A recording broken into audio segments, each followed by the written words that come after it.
Bismillahirrahmanirrahim. This is Shamsul Amin and welcome to bank of MCQs official YouTube channel. आज हम लोग discuss करने जा रहे हैं एरर एंड इट्स टाइप्स। इसके बाद जो टॉपिक है वो होगा अनसर्टेनिटी। दोनों हमारे पास रिलेटेड है। अनसर्टेनिटी से पहले हमेशा आप लोगों को एरर समझने होंगे। यहाँ पर आते हैं टॉपिक की तरफ।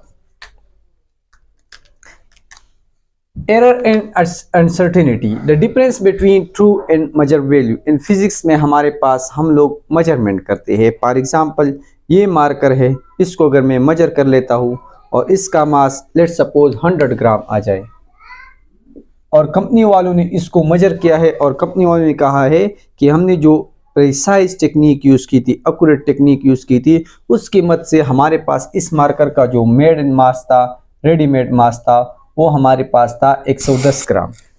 अब जब मैं मेजर कर देता हूँ तो हमारे पास रीडिंग आती है 100 ग्राम। इट मीन्स कि इन दोनों में डिफरेंस है। कितना डिफरेंस है? The difference is equal to, difference हमारे पास आ रही है 10 ग्राम। सो इसमें अब हमारे पास डिफरेंस आ गया, फर्क आ गया। सो जो एक्चुअल वैल्यू थी इस मार्कर की और जो मैंने मेजर कर थी, उन दोनों में डिफरेंस है और इसी डिफरेंस को हम कहते हैं एरर। सही है। So the error is simply the difference between true and measure value. ये हमारे पास है एरर। एरर को आप लोग देख ले, ये हमारे पास पॉजिटिव भी हो सकती है, नेगेटिव भी। लेट्स सपोज इसका ओरिजिनल मास 100 ग्राम है, मैं इसको मेजर करके 105 कहता हूँ कि इसका मास 105 है, तो ये एरर ओरिजिनल से ज़्यादा है। इसको मैं मेजर कर ले 95 आ जाए तो इट मीन ये ओरिजिनल से कम है। तो फर्स्ट केस को हम पॉजिटिव कहते हैं, दूसरे केस को हम नेगेटिव। इंक्रीज भी हो सकता है, कोई एरर ओरिजिनल वैल्यू को ज़्यादा भी बता सकती है और कोई ओरिजिनल वैल्यू को कम भी कर सकते हैं। इसके अलावा जो मेन टाइप्स हम लोग पढ़ेंगे वो ये होंगे, लेकिन इसके अलावा याद रखें कि कुछ और टाइप्स भी है, जिस तरह एब्सोल्यूट, रिलेटिव एंड पर्सन। लेकिन हम जो लोग डिस्कस करेंगे टाइप्स, वो हमारे पास जो मेन टाइप्स है, फर्स्ट वन हमारे पास है सिस्टमेटिक एरर, सेकंड वन हमारे पास है रैंडम एरर। सिस्टमेटिक के हमारे पास फर्दर 2 टाइप्स है। एक हमारे पास है पर्सनल एरर, दूसरा हमारे पास है इंस्ट्रूमेंटल एरर। सो पहले हम लोग समझेंगे सिस्टमेटिक, उसके बाद इसके फर्दर 2 टाइप्स, एंड में हमारे पास random error. Systematic, the word systematic is from system. जब हमारे पास सिस्टम में मसला हो, सिस्टम हमारे पास क्या है? लेट्स सपोज मैं इस मार्कर को मेजर कर रहा हूँ, इसके मास को, इसके लेंथ को, तो मैं जो बंदा, जो पर्सन और जिस इंस्ट्रूमेंट से इसको मेजर कर रहा हूँ, इसको हम बोलते हैं इंस्ट्रूमेंट। मैं द पर्सन, जो पर्सन रीडिंग कर रहा है, जिस इंस्ट्रूमेंट से कर रहा है, इन दोनों को एक साथ हम बोलते हैं सिस्टम। जो रीडिंग जिस चीज़ की वजह से आ रही है, ये बंदा इस इंस्ट्रूमेंट की मदद से एक रीडिंग देगा। Let's suppose the length of the marker is 3.8 centimetre. तो ये 3.8 सेंटीमीटर कहाँ से आया है? एक इंस्ट्रूमेंट यूज हुआ है और एक बंदे ने जो है ये रीडिंग दी है, तो ये हमारे पास सिस्टम हो गया। अब जब इस सिस्टम में मसला हो, सिस्टम मीन कि इस पर्सन में मसला हो या इंस्ट्रूमेंट में मसला हो या हमारे पास दोनों में मसला हो, इस एरर को हम कहेंगे systematic error. Systematic error is the error with in a system, या the systematic error is the error due to a person और इंस्ट्रूमेंट और both the instrument and the person. इसको हम इस तरह भी डिफाइन कर सकते हैं। ये एरर हमारे पास पॉजिटिव भी हो सकती है, नेगेटिव भी। Positive systematic error, negative again ये हमारे पास जब ओरिजिनल वैल्यू से हम ज़्यादा आएगी, जब मेजर वैल्यू ट्रू से ज़्यादा होगी तो पॉजिटिव, मेजर वैल्यू ट्रू से कम होगी तो नेगेटिव। याद रखें कि ये जो सिस्टमेटिक एरर है, this is known like for example एक डिवाइस है, इंस्ट्रूमेंट है, ब्रोकन हुआ है या उसके डिज़ाइन में मसला है। सो इसकी जो काजेज होती है हमारे पास नोन होते हैं। नोन क्या होते हैं? इसके काजेज हमारे पास हमें मालूम होते हैं। लाइक फॉर एग्जांपल एक इंस्ट्रूमेंट टूटा हुआ है, इसके डिज़ाइन में मसला है, सो इसको हम रिड्यूस कर सकते हैं। किस तरह रिड्यूस करेंगे? फॉर एग्जांपल इसको जो है रिपेयर करेंगे डिवाइस को, या हम जो है गुड डिज़ाइन को हम यूज़ करेंगे। अब यहाँ पर देख ले, इसको हम फर्दर जो है रिड्यूस और इसके काजेस को डिस्कस नहीं करेंगे, क्योंकि इसकी 2 टाइप्स है, पर्सनल और इंस्ट्रूमेंटल। सो इसकी जो काजेस है वो सिस्टमेटिक की काज है, उसकी जो रिडक्शन मेथड है वो हमारे पास इसकी रिडक्शन मेथड है। तो हम डायरेक्टली इसके डिज़ाइन में, इसके टाइप्स में जाएंगे, टाइप्स को डिस्कस करेंगे। पहला टाइप हमारे पास है पर्सनल एरर, जो पर्सन रीडिंग लेता है। Error with in person, error with in person, जब विद इन पर्सन हमारे पास हो, जब किसी शख्स में मसला हो जो रीडिंग ले रहा है, उस एरर को हम क्या कहेंगे? Personal error. The word personal is come from person.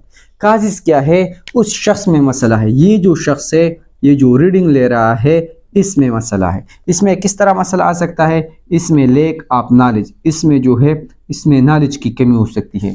For example मैं जो है इस रूम का एरिया मेजर कर रहा हूँ, तो हो सकता है कि मुझे मेरे पास नॉलेज ना हो, मुझे ये नॉलेज किस चीज़ के बारे में ना हो, मुझे ये पता ना हो कि मैं कौन सा इंस्ट्रूमेंट यूज़ कर लूँ। आया मैं मीटर रॉड यूज़ कर लूँ, मैं टेप यूज़ कर लूँ, मैं स्क्रू गेज यूज़ कर लूँ, क्योंकि डिफरेंट टाइप्स ऑफ डिवाइस हमारे पास लेंथ को मेजर करने के लिए है।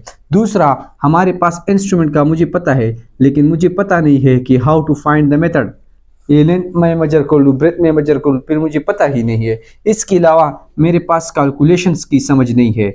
लेंथ ब्रेथ का मुझे पता है, लेकिन अब मुझे ये पता नहीं है कि इस एरिया में कैसे फाइंड करूँ।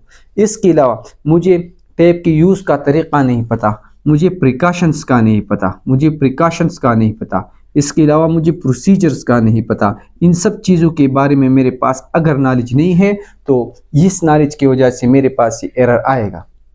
अब इसको किस तरह हम कवर कर सकते हैं? सबसे पहले लेट्स सपोज अगर कोई शख्स के पास एक्सपीरियंस नहीं है, तो वो भी रीज़न आ सकता है, in experience of a person, in experience. तो हम क्या करेंगे? हम इस शख्स को रिडक्शन, पर्सनल एरर को हम किस तरह करेंगे? लेट्स सपोज अगर इन एक्सपीरियंस है, तो इसको हम एक्सपीरियंस देंगे। एक्सपीरियंस मीन कि वो एक्सपेरिमेंट बार बार करेगा, ट्राई अगेन, डिफरेंट क्वेश्चंस बार बार सॉल्व करेंगे, इसको हम समझाएंगे। इसके अलावा उसको हम नॉलेज देंगे। नॉलेज किस चीज़ के बारे में हुआ?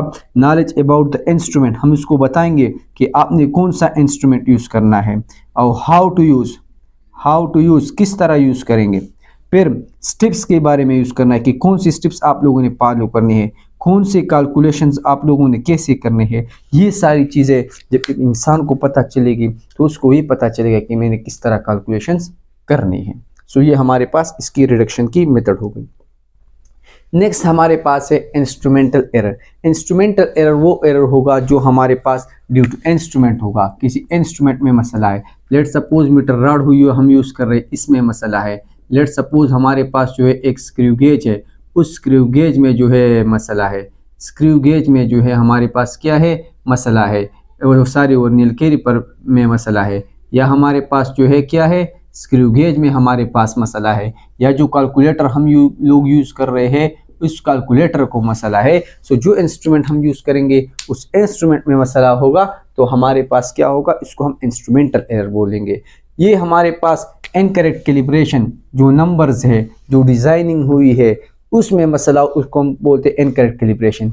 ज़ीरो एरर हमारे पास special type of instrument error है। ज़ीरो एरर जब हमारे पास जो है उस डिवाइसेस में रीडिंग के बगैर डिवाइस का अपना मसला है, उस अपने मसले को हम ज़ीरो एरर बोलते हैं। ज़ीरो एरर मीन कि वो हमारे पास एक्चुअल रीडिंग या कम बताएगी या ज़्यादा बताएगी, लेकिन हमने मेजरमेंट की ही नहीं, इंस्ट्रूमेंट में अपना मसला है। इसको हम किस तरह कवर करेंगे? वो जो हमारे पास डिवाइड में मसला है, उस डिवाइस के मसले को ठीक करेंगे। फॉर एग्जांपल ये मेरे पास सिंपल रूलर है। लेट्स सपोज ये बिल्कुल सही रूलर है, 0 से स्टार्ट हुआ है, और इस मार्कर की लेंथ को मैं मेजर करता हूँ, तो लेट्स सपोज यहाँ पर ये देख ले, ये 2 सेंटीमीटर है। सो ये तो रीडिंग हमारे पास ठीक है, 2 सेंटीमीटर। अब यहाँ पर देख ले, एक दूसरा रूलर है जिसमें 0 नहीं है। ये 0 वाला पार्ट जो है, ये 0 वाला पार्ट जो है, ये इससे टूटा हुआ है, दिस इज़ बीन ब्रोकन। ये हमारे पास इस तरह है।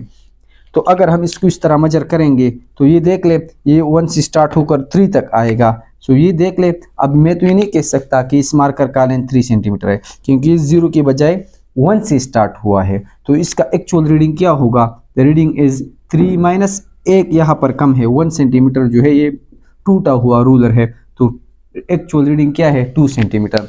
अब ये जो एरर है, ये 1 सेंटीमीटर जो रूलर में नहीं था, ये हम रिजल्टेंट से माइनस करेंगे। इसको हम बोलते हैं पॉजिटिव एरर। पॉजिटिव 0 एरर है, इसको हम बोलते हैं पॉजिटिव 0 एरर। पॉजिटिव 0 एरर वो एरर होगा जब इंस्ट्रूमेंट हमें ज़्यादा रीडिंग देगा। एक्चुअल रीडिंग 2 है, लेकिन ये हमें 3 बता रहा है।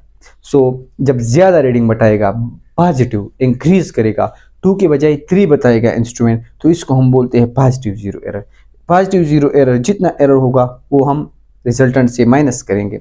इसी तरह अगर ये रूलर है, ये जीरो यहाँ से है, यहाँ पर 1 सेंटीमीटर एक एक्स्ट्रा ऐड हुआ है, रूलर लेंथी है, तो अगर हम कहें कि ये यहाँ पर देख ले 2 सेंटीमीटर, एक और मार्कर है 2 सेंटीमीटर, या ये देख ले ये 1 सेंटीमीटर है लेट सपोज, तो ये देख ले ये तो हमारे पास इस तरह होगा कि ये 1 सेंटीमीटर नहीं है, ये 1 सेंटीमीटर, ये वाला हिस्सा रूलर हमें नहीं बता रहा। तो हम क्या करेंगे, ये जो एरर है ये रूलर लेंथ ही है, ओरिजिनल लेंथ से रूलर ज़्यादा है, एक्स्ट्रा है, तो हमें ये रीडिंग जो है देख ले ये 1 बता रहा है, जबकि ये एक जो है गायब है, तो ये एक हम ऐड करेंगे तो हमारे पास 2 बन जाएगा। ये एरर जो है जो रीडिंग रूलर हमें देता है एक्चुअल 2 है, ये हमें 1 बता रहा है, ये कम बता रहा है, माइनस कर रहा है ओरिजिनल वैल्यू से, तो इसको हम बोलते हैं नेगेटिव जीरो एरर। इसके साथ जो नेगेटिव जीरो एरर है जितना भी है वो हम यहाँ पर रिजल्टेंट के साथ ऐड करेंगे, रिजल्टेंट के साथ ऐड करेंगे। सो ये हमारे पास 2 टाइप्स है, ये वर्नियर कैलिपर और स्क्रू गेज दोनों में इसी तरह के है, स्पेशली स्क्रू गेज में। लास्ट हमारे पास है रैंडम एरर। जब हम एक चीज़ को, इस मार्कर को मैं मेजर कर लूँ, एक दफ़ा मेरे पास रीडिंग आ जाए लेट सपोज 177.7 ग्राम, दूसरी दफ़ा आ जाए 176.6 ग्राम, फिर 170.0 ग्राम, तो ये देख ले एक ही मार्कर है, एक ही तरीके से मैं मेजर करता हूँ, लेकिन हमारे पास फ्लक्चुएशंस आ रहे हैं, अप एंड डाउन आ रहे हैं, तो इसको हम कहते हैं रैंडम एरर। इसकी कोई स्पेशल काजेज़ नहीं होती, लेकिन ये हमारे पास वाइंड, हवा की वजह से, टेम्परेचर की वजह से, ह्यूमिडिटी की वजह से, इनके छोटे छोटे जो चीज़ें हैं जिसको हम कंट्रोल नहीं कर सकते, इनकी वजह से हमारे पास ये काज होती है। इसको रिड्यूस करने का तरीका सिंपल है, हम इसको डायरेक्टली जो है रिड्यूस नहीं कर सकते, कांट बी रिड्यूस 100%, लेकिन हम क्या करेंगे, टेकिंग मीन वैल्यू और टेकिंग मिनी वैल्यूज, हम क्या करेंगे, इस मार्कर को जो है बार बार मेजर करेंगे, जो वैल्यू ज़्यादा आएगी वो हमारे पास रीडिंग होगी। या फॉर एग्जांपल इस मार्कर को मैं 10-12 दफ़ा मेजर करूँगा, फिर उसका मैं एवरेज ले लूँगा, मीन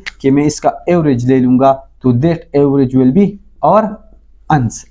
सो ये हमारे पास है रैंडम एरर, सही है। So this was all about the error. Next topic में हम लोग अनसर्टेनिटी को कवर करेंगे।